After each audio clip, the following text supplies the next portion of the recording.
حسین ہے سارے صحابی ایک پاسے تے حسین دی حسینیت ایک پاسے.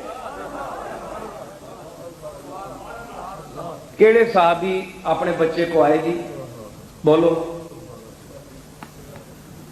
ہے جی کوئی پیش کیتے کسی تے اے ابتلا آئی وَلَنَبْلُوَنَّكُمْ بِشَيْءٍ مِّنَ الْخَوْفِ وَالْجُوعِ وَنَقْصٍ مِّنَ الْأَمْوَالِ وَالْأَنفُسِ وَالثَّمَرَاتِ. اے سارے دا مصداق حسین ہے. ٹھیک ہے.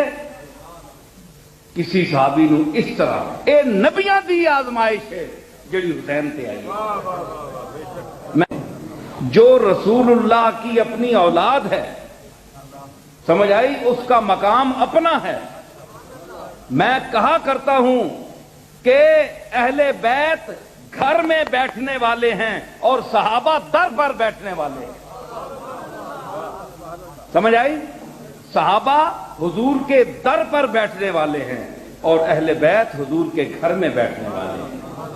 تو گھر کا اور در کا فرق سمجھے. در کو اسی لیے حضور نے فرمایا انا مدینۃ العلم وعلی بابھا کہ میں علی اس کا دروازہ ہے.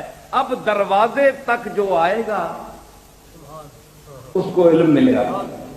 تو سارے صحابہ حضور کے دروازے پر بیٹھنے والے تھے. گھر میں جانے والا کوئی نہیں تھا. حضور کی صاحبزادی سیدہ فاطمہ الزہرا پردہ فرماتی تھی سب سے. ٹھیک ہے. تو ان کا شرف اپنا ہے. یہ مطلب بھی نہیں ہے کہ ہم صحابہ کی تو تعریف کریں لیکن اہل بیت کی تعریف میں بخل برتیں. ہم شیعہ ہرگز نہیں ہیں. یہ بھی ذہن سے نکال دیں.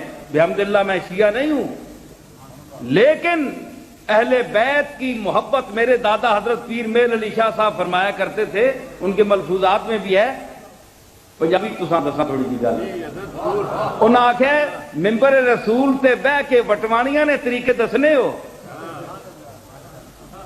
وضو نے طریقے دسنے ہو, نمازاں نے طریقے دسنے ہو تے رسول اللہ دی اولاد دی محبت اور انہاں دے فضائل بیان کرنے تہاڈی زبان سڑ دی ہے.